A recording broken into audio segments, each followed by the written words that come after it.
ہمارے ساتھ موجود ہیں اسلامک سینٹر کے سچیو جناب عالم مصطفیٰ یعقوبی صاحب. آئیے آپ سے جانکاری کرتے ہیں آخر ماہ ربیع الاول کی کیا فضیلت ہے اور اس پر جشن کیوں منایا جاتا ہے. جی السلام علیکم ورحمۃ اللہ وبرکاتہ. دیکھیے، ماہ ربیع الاول اسلامی کیلنڈر کا یہ تیسرا مہینہ ہے اور اس مہینے کی فضیلت اللہ کے نبی کی دنیا میں آمد ہے. دنیا میں اللہ کے نبی تشریف لائے اس مہینے میں. اللہ کے نبی کے ساتھ اس مہینے کا خاص تعلق ہے. اللہ کے نبی کی ولادت بھی اسی مہینے میں ہوئی. اللہ کے نبی کو نبوت بھی اسی مہینے میں ملی. اللہ کے نبی کو ہجرت بھی اسی مہینے میں ہوئی اور اللہ کے نبی نے رخصتی اور رحلت اور پردہ فرمایا اسی مہینے میں. تو اس لحاظ سے یہ مہینہ اللہ کے نبی کے ساتھ خاص ہے اور اللہ کے نبی کے خاص ہے، اس لیے ان کی امت کے لیے بھی یہ خاص مہینہ ہے. ان سبھی چیزوں کی الگ الگ تفسیر کر کے بتائیے. اللہ کے نبی دنیا میں تشریف لائے، ولادت ہوئی. ولادت ایک خوشی کا موقع ہوتا ہے. کسی کے گھر میں اگر کوئی نیا مہمان آتا ہے، بچہ آتا ہے، بچی آتی ہے تو خوشی منائی جاتی ہے. لیکن خوشی کی کچھ لیمیٹیشنز ہوتی ہیں. اسلام نے ہم کو ہر چیز کے لیے ایک تعلیم دی ہے کہ ہمیں خوشی کیسے منانا ہے، ہمیں غم کیسے منانا ہے. ہمیں اس حدود میں رہ کر ان تعلیمات کے مطابق خوشیاں منانا ہے. رہا اللہ کے نبی کی، کیونکہ ولادت کے ساتھ ساتھ 3 چیزیں اس مہینے میں اور ہوئیں جو ایک امتحان اور آزمائش ہیں. اللہ کے نبی کی نبوت امتحان اور آزمائش ہے. اللہ کے نبی کی ہجرت امتحان اور آزمائش ہے. اور اللہ کے نبی کی دنیا سے رخصتی ایک بڑا صدمہ، امتحان اور آزمائش ہے. تو ان تینوں چیزوں کا بھی ذکر اس مہینے میں ہونا چاہیے جس طرح سے ولادت کا ذکر ہوتا ہے. تو میں یہ سمجھتا ہوں کیونکہ ان تینوں چیزوں سے ہمیں کچھ نہ کچھ ملا ہے.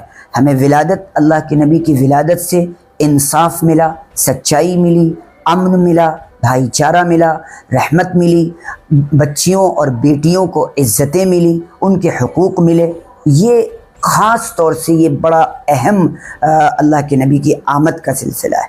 اس لیے اس مہینے میں ولادت یہ اللہ کے نبی کی خوشی کا بھی ہے اور ان کی تعلیمات پر عمل کرنے کا بھی مہینہ ہے. پہلے لڑکیاں پیدا ہونے پر زندہ دفن کر دیا جاتا تھا، یہ کب سے روکا کیوں؟ اللہ کے نبی دنیا میں آنے سے پہلے جاہلیت بڑی عروج پر تھی اور دنیا میں بڑا جاہل سماج تھا.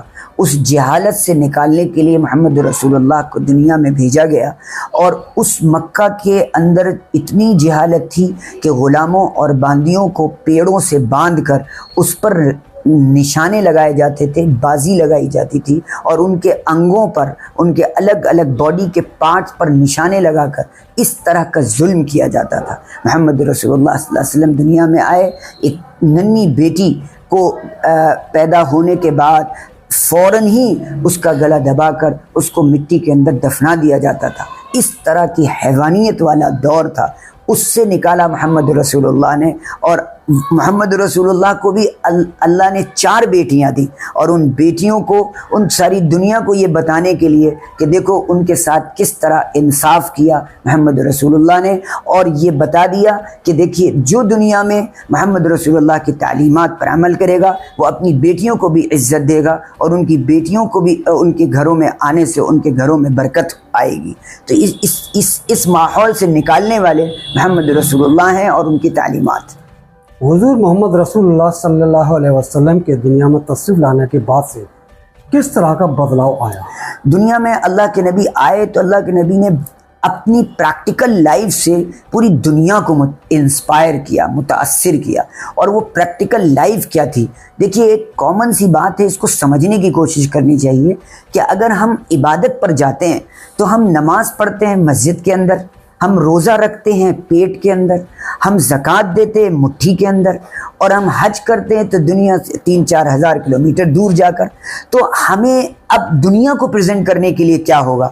ہماری اپنی لائف ہوگی. تو محمد رسول اللہ نے اپنی تعلیمات کے ذریعے، اپنی پریکٹسنگ اور اپنے عمل کے ذریعے دنیا کو پیغام دیا کہ چھوٹوں پر شفقت کرو، بڑوں کا ادب کرو، پوری زندگی کو با ادب بناؤ کہ جب انسان با ادب ہوگا وہی انسان با نصیب ہوگا. جس کا نصیب اچھا ہوگا وہ اس کی زندگی اچھی ہوگی اور اس کا مقدر اچھا ہوگا, اس کا خاندان اچھا ہوگا. محمد رسول اللہ نے تعلیم دی سچائی کی, محمد رسول اللہ نے تعلیم دی ایمانداری کی, محمد رسول اللہ صلی اللہ علیہ وسلم نے تعلیم دی محبت کی, محمد رسول اللہ صلی اللہ علیہ وسلم نے تعلیم دی عزت کی, محمد رسول اللہ نے تعلیم دی اچھی زندگی گزارنے کی, اچھے اخلاق کی, اچھے بیہیویئر کی.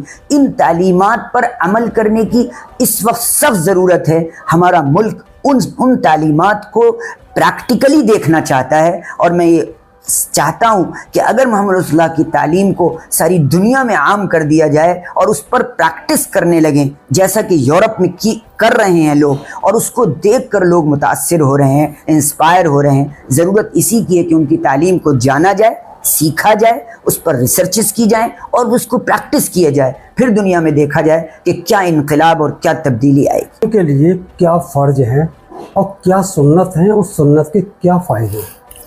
دیکھیے, اللہ کے نبی, اللہ نے جو حکم قرآن کے ذریعے دیے ہیں وہ انسانیت کے لیے, پوری دنیا کے لیے وہ حکم اور وہ آرڈر خاص طور سے مسلمانوں کے لیے فرض ہیں. نماز کا پڑھنا فرض ہے, روزے کا رکھنا فرض ہے, حج کا ادا کرنا فرض ہے, زکوٰۃ کا دینا فرض ہے. لیکن زکوٰۃ اور حج یہ دو ایسی عبادتیں ہیں کہ جو آپشنل ہیں, ہر کسی کے اوپر فرض نہیں ہے. لیکن روزہ اور نماز ہر انسان پر فرض ہے. اس لیے میں سمجھتا ہوں کہ پہلے ہمیں 100% نماز اور روزے کو کمپلسری طور پر ادا کرنا چاہیے. یہ سب سے بڑی پریکٹس اور سب سے بڑا عمل ہے جو اللہ کی طرف سے فرض ہے. اور پھر آتا ہے محمد رسول اللہ کا طریقہ, جس کو ہم سنت کہتے ہیں. سنت اللہ کے نبی کی پوری زندگی کو باادب بنا دیتی ہے. ہمیں کھانے کا ادب, ہمیں سونے کا ادب, ہمیں پہننے کا ادب, ہمیں دوستی کا ادب, ہمیں تجارت کرنے کا ادب, ہمیں سفر میں جانے کا ادب, ہمیں سواری پر بیٹھنے کا ادب, ہمیں لوگوں سے ملنے جلنے کا ادب, ہمیں پڑوسی کے ادب. یہ سارے ادب, یہی پوری زندگی ہے, یہی محمد رسول اللہ کی تعلیم ہے. تو یہ سنت ہے. اس کو اپنانے میں انسان خوبصورت بن جاتا ہے, اور انسان جب خوبصورت بنتا ہے تو لوگ اس سے متاثر ہوتے ہیں, اور جب لوگ اس سے متاثر ہوتے ہیں تو پریکٹس کرتے ہیں. حضور صلی اللہ علیہ وسلم سے سچی محبت کب ایسے مانی جائے گی, انسان کیا کرے؟ اللہ کے نبی کا ایک فرمان ہے, ایک تعلیم ہے, لا یؤمن احدکم حتی اکون احب الیہ من والدہ وولدہ والناس اجمعین. وہ انسان کامل مومن نہیں ہو سکتا جس کے دل میں اللہ کے نبی کی محبت اور اللہ کے نبی کی محبت اتنی کہ اپنے ماں باپ, اپنی اولاد, اپنی تمام چیزوں سے زیادہ اللہ کے نبی کی محبت ہو. اور محبت کیا ہوتی ہے اس کو ایک جملے میں بتاتا ہوں. محبت آداب محبت سکھاتی ہے. محبت انسان کو اتباع سکھاتی ہے, عمل سکھاتی ہے, پیرو کرنا سکھاتی ہے, پریکٹس سکھاتی ہے. اگر ہم کسی سے محبت کرتے ہیں تو ہم اس کو فالو کرتے ہیں, اس کے پیچھے چلتے ہیں, اس کو اپنی زندگی میں اتارتے ہیں, ان کی اداؤں کو اپنی ادا بناتے ہیں. اسی کا نام محبت. محمد رسول اللہ صلی اللہ علیہ وسلم نے جو کچھ بھی کیا صرف مسلمانوں کے لیے کیا ہے؟ اللہ نے قرآن میں اللہ کے نبی کے لیے فرمایا وما ارسلناک الا رحمتا للعالمین. اللہ نے محمد رسول اللہ صلی اللہ علیہ وسلم کو پوری انسانیت کے لیے, سارے جہانوں کے لیے, 7 جہان ہیں, ان 7 جہانوں کے لیے اللہ کے نبی کو رحمت بنا کر بھیجا ہے.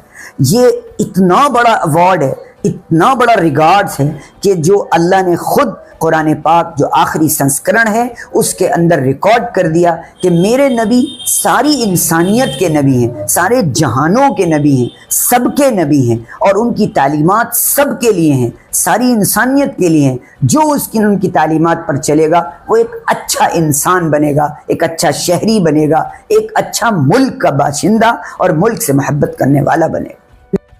کسی بھی مذہب, کسی بھی دھرم کا ماننے والا ہو, اگر اپنا دھرم کے مطابق چلنے کی کوشش کرتا ہے تو کیا ان کوشش سے چلنے کے بعد دنیا میں ہو رہے تمام ظلم اپرادھ میں کمی آنے کی امید ہے یا نہیں؟ دیکھیے, دنیا میں اللہ کے نبی کیونکہ ساری دنیا کے لیے رحمت بنا کر بھیجے گئے ہیں, تو اگر ان کی تعلیمات پر عمل کریں گے تو سب سے پہلی چیز ہے کہ اللہ کے نبی کو دنیا میں بھیجا گیا ہے انصاف کو قائم کرنے کے لیے.